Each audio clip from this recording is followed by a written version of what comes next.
Fala, galera, beleza? Tranquilo, professor Lobão na área. E hoje, aula para o sexto ano, vamos falar sobre as rochas, o ciclo das rochas e as formas de relevo, tá?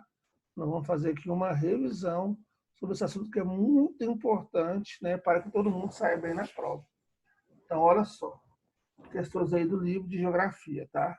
Primeira questão: relacione os tipos de rocha aos processos de formação que as originam e aos exemplos mostrados na frase e nas fotografias.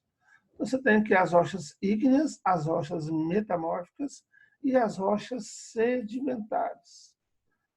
O primeiro que fala aqui é formada pela compactação de restos de animais e vegetais e partículas provenientes de outras rochas. Então, as rochas são formadas pela compactação de restos, né, especialmente de outras rochas, mas também de matéria orgânica, tanto que você pode encontrar fósseis nessas rochas, são as rochas sedimentares. Então, no primeiro quadradinho aí eu tenho a letra C das rochas sedimentares. Segundo, formado pela solidificação do magma expelido pela atividade vulcânica. Então, a solidificação, a cristalização do magma acontece nas rochas magmáticas ou ígneas. Então, é a letra A. Então, o primeiro é a letra C, o segundo é a letra A. Terceiro, formado pela alteração de outras rochas que passam por variação de temperatura e pressão. Então, modificação por temperatura e pressão de outras rochas são as rochas metamórficas. Então, é C, A e B a resposta aí dessa questão. C, A e B. Próximo. Mármore, basalto e siltito. O mármore é qual tipo de rocha? O mármore é uma rocha metamórfica, então é a letra B. Tá? O basalto é uma rocha ígnea, uma rocha de origem vulcânica, então letra A. Então é BA. E o siltito é uma rocha sedimentar, letra C. Então aqui vai ser BAC. Então é metamórfica, ígnea e depois sedimentar. Tá? Então aí imagens aí, né, que estão no livro de vocês. Então, aqui para a gente poder revisar, né? As rochas magmáticas ou ígneas são formadas a partir da consolidação, da cristalização, do resfriamento do magma, que é uma substância incandescente derretida, daí terem a origem primária. Se esse processo ocorrer dentro da crosta terrestre, você vai ter as rochas plutônicas, as rochas magmáticas plutônicas, também chamado de intrusivo, de interno, tá? Então, se o magma se resfriou dentro da crosta, próximo à superfície, né, mas dentro da crosta, ela vai ser intrusiva. E um grande exemplo de rocha magmática intrusiva, de rocha plutônica, é o granito, muito utilizado, né, aí para construção, para pias, bancadas e assim por diante. Tá? Se a petrificação, se o resfriamento, né, ocorrer na superfície, quer dizer, fora, através de um derrame vulcânico pela efusão ou experimento do magma, você vai ter as rochas vulcânicas extrusivas, também chamado de basalto, é um grande exemplo aí de uma rocha extrusiva. Então, rocha magmática de dentro é plutônica, de fora é vulcânica. De dentro é intrusiva, de fora é extrusiva. Exemplo de intrusiva granito, exemplo de extrusiva basalto. E aí você vai ter uma diferenciação entre essas rochas, tá, pessoal? As rochas intrusivas, as internas, você vai ter cristais visíveis e com acentuada quantidade. Então, quando você olha o granito, você vai ver vários cristais, né? Várias cores diferentes, o escuro, claro, né? O prateado, quer dizer, mostrando aí os diversos minerais que a compõem. E isso acontece, pessoal, porque o resfriamento ele foi mais lento, o que possibilitou, então, você observar esses cristais. Já nas rochas vulcânicas extrusivas, né, os cristais são muito pequenos e em quantidade inexpressiva, já que o resfriamento ele foi muito mais rápido, através de um derrame vulcânico. Tá? Então, O basalto você vê melhor os cristais, o granito você vê melhor os cristais, o basalto você vê pior os cristais. Então, você tem aqui, por exemplo, ó, a segunda do meio aí é um granito, né, onde você vê os diversos tipos de cristais, e a primeira é um basalto, onde você não consegue perceber, porque foi através de um derrame vulcânico, tá? Então, a primeira é vulcânica, a segunda é plutônica, né? E aí você tem elas extraídas e depois mostrando um exemplo na natureza como que fica, né? E vai ter coberto por musgos. Outro tipo de rocha são as rochas sedimentares. Todo e qualquer material desagregado, então rochas, matéria orgânica que está solta, que é transportada, depositada num lugar, né? E depois, com o tempo, gruda uma peça na outra, formando outra rocha, é chamada de rocha sedimentar. Elas podem ser formadas pela deposição de pequenas partículas de minerais que se agregam pela ação do cimento natural, como a argila, criando as rochas sedimentares elásticas ou detríticas, como, por exemplo, o arenito. Às vezes, a compactação dos restos de animais e vegetais dá origem a rochas sedimentares orgânicas, né? Como, por exemplo, o carvão, que veio, né, de antigas plantas, ou então o calcário, que veio de conchas marinhas antigas. Tá?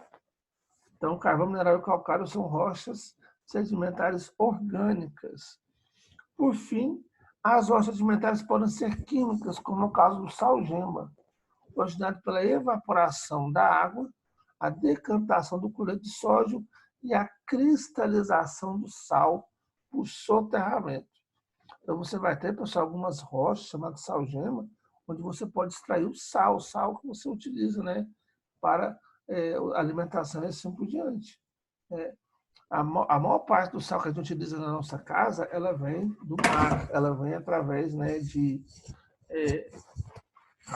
piscinas que você monta, né, próximas aí ao litoral, vão pegar a água do mar, a água vai evaporar e o sal vai ficar. Mas também tem a extração de sal através de uma rocha chamada sal-gema. Então, aqui exemplo de rochas sedimentares, perceba que nela você consegue ver umas listas assim, ó, mostrando que houve, né, a deposição de vários e vários sedimentos ao longo do tempo. E, por fim, nós temos as rochas metamórficas, aquelas que vêm da transformação de rochas pré-existentes submetidas a alterações de suas estruturas, por ação de pressão ou de elevadas temperaturas. Então, a metamórfica é uma transformação de uma outra rocha, seja sedimentar, seja vulcânica. Tá? Tanto as rochas magmáticas quanto as rochas sedimentares podem passar por esse processo, essa transformação. A pressão de camadas de rochas sobrepostas, bem como a elevação de temperatura no interior da crosta, podem alterar a composição mineralógica e a disposição espacial dos minerais, que formaram a rocha anterior, né, virando uma outra rocha com uma outra textura. Você tem como exemplo, olha só, o granito, que é uma rocha magmática plutônica, né, ela pode se transformar e ela vira a gneiss, tá? Então, era a rocha granito e virou granais. Tá? O arenito também pode ser transformado, né, e virar quartzito. Beleza? E o mármore, e o calcário pode se transformar e pode virar o mármore. Então, gneiss, quartzito e mármore são exemplos de rochas metamórficas. A gneiss veio do granito, o quartzito veio do arenito e o mármore veio do calcário. E aqui é aquele ciclo das rochas, né, que nós até representamos. Estamos numa revisão aí, já preparando para a prova. Né? Então, você tem, ó, inicialmente, a rocha magmática, aquela onde você teve, né, a origem do magma. Então, o magma sofreu um processo de arrefecimento e virou rocha magmática. Esse está aqui nesse ponto, olha só.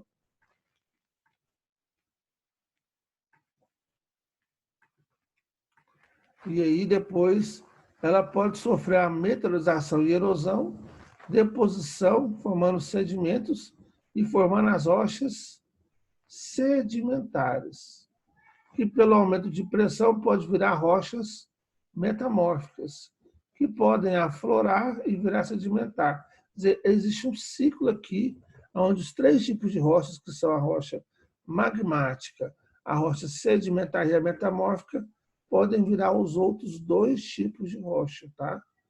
Então, aumento de pressão e temperatura transforma a rocha magmática em rocha metamórfica, aumento de pressão e temperatura transforma a rocha sedimentar em rocha metamórfica, né? Então, é o chamado ciclo das rochas. Uma imagem está no livro de vocês, fala sobre a produção mineral no Brasil, e você vai ter um mapa, né, mostrando os principais minérios extraídos, e aí a legenda, né, que eu amplifiquei, mostrando os principais recursos minerais, a bauxita, o carvão, o cobre, o nióbio, o cromo, chumbo, estanho, ferro, ouro, manganês, níquel, urânio e diamante. Além de regiões com ouro, regiões auríferas, região diamantífera de diamante e região de gemas coradas, pedras preciosas e semipreciosas.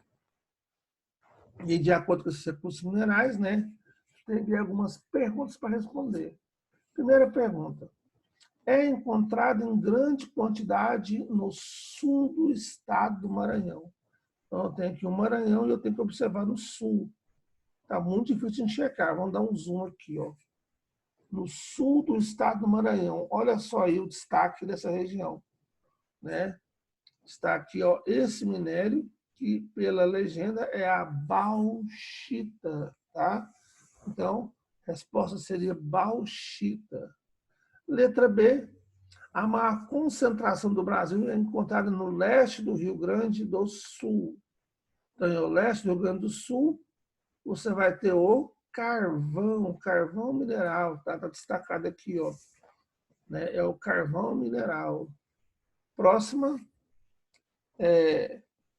o norte do Amapá concentra-se grande jazida desse mineral. Então, no norte do Amapá, você vai ter esses riscos aqui vermelhos, ó, região aurífera, jazidas de ouro. Então, é o ouro, tá?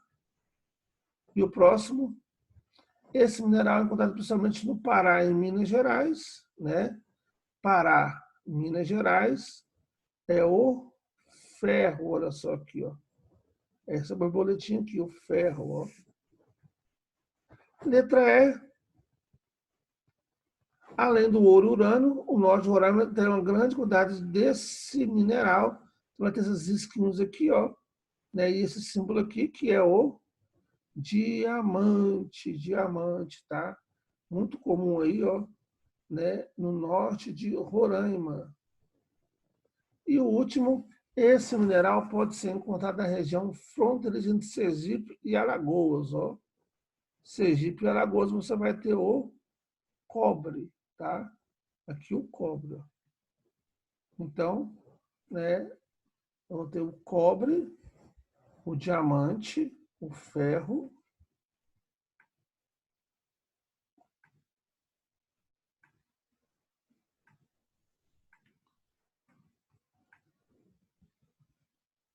o ouro, o carvão mineral e a bauxita, da qual você faz o alumínio. Beleza?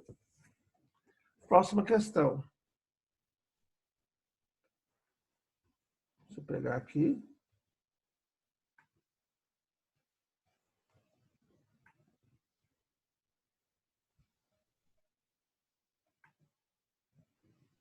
Pronto. Com base no que você estudou, explica a frase. Todo minério é um mineral, mas nem todo mineral é um minério, tá? Todo minério possui minerais. Porém, para ser um minério, você tem que ter uma grande concentração de um tipo de mineral. Então, olha só, o minério é um agregado de minerais, rico em um determinado mineral. Isso é muito importante vocês saberem, tá? Então, um minério possui um mineral em abundância, ou elemento químico, que é economicamente e tecnologicamente viável para extração. mineração.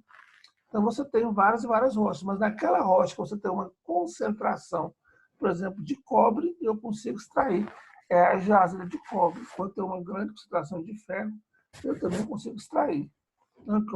O cobre, por exemplo, acontece naturalmente em alguns tipos de rochas, mas só é possível tornar-se minério quando encontra-se em quantidades elevadas e é possível de ser extraído da natureza. O mesmo exemplo é o ferro. Você vai ter várias rochas, o granito tem ferro. Mas você não vai extrair ferro de granito, você vai extrair o ferro da hematita, que é uma rocha que tem muito ferro. Provavelmente você vai extrair da bauxita, o estanho da cassiterita. Então você vai ter algumas rochas que vai ter uma grande concentração de um tipo de mineral. Então vai se tornar um minério. De acordo com o que você estudou no mundo, predominam-se 4 principais formas de relevo continentais. Quais delas não é encontrada no Brasil? E quais são as suas principais características? Então, você vai ter depressões, planaltos, planícies e montanhas, tá? E no Brasil você não vai encontrar montanhas. As montanhas possuem as maiores altitudes do planeta.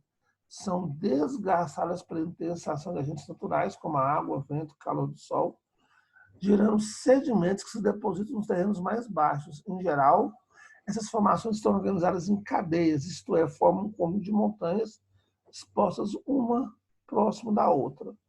Essas montanhas vão ocorrer entre uma placa tectônica e outra, e o Brasil está no centro de uma placa tectônica. Por isso que no Brasil você não vai ter essa presença, né, de montanhas, tá? Mas no Brasil você vai ter as unidades, como, por exemplo, planícies, planaltos e depressões. As planícies, por exemplo, são formas de relevo basicamente planas, que em geral apresenta áreas pouco elevadas em relação ao nível do mar. Então, altitudes em torno de 200, 300 metros, né, no máximo, tá? De origem sedimentar, essas áreas recebem constantemente grande quantidade de sedimentos provenientes de outros terrenos. As regiões mais baixas e mais planas são as planícies, tá? Aí mostra exemplo um planície em Corumbá. As depressões são porções, em geral, planas, que estão inferiores ao seu retorno. Então, você tem aqui um entorno mais alto e uma área mais baixa. Essa área mais baixa é uma depressão. Quando a sua altitude está acima do nível do mar, eu posso falar que é uma depressão relativa, né? Quando ela está abaixo do nível do mar, é uma depressão absoluta. E temos também os planaltos. Tá? Os planaltos constituem formas de relevo irregulares, apresentando áreas mais planas ou acidentadas, com altitudes variáveis. Então, você vai ter áreas um pouco maiores, áreas um pouco menores. São áreas que são sujeitas a processo de desgaste, tem um intenso processo erosivo. Tá? Então, são regiões antigas e muito desgastadas. Um exemplo aí, o plano das Palmeiras na Bahia. Outra coisa também que nós trabalhamos que é muito importante, né, é a chamada curva de nível. São aquelas linhas que representam pontos de mesma altitude. Você tem aqui, né, em 3D essa representação e aqui a sua respectiva curva de nível. Tá? Então, você olha 0, está aqui no 0. Esse aqui está no 20. Esse aqui no 40, 60, 80, 80, e que você pode traçar, então, né, uma superfície, né, através da curva de nível. Aqui mais alguns exemplos de curva de níveis, né, onde você tem, então, uma região com 2 morros, um morro um pouco mais alto que o outro, porque tem mais curva de nível. Lembrando que se a distância está próxima entre as linhas, ele é mais inclinado. Se a distância está mais longe, ele é mais plano, menos inclinado. Olha só.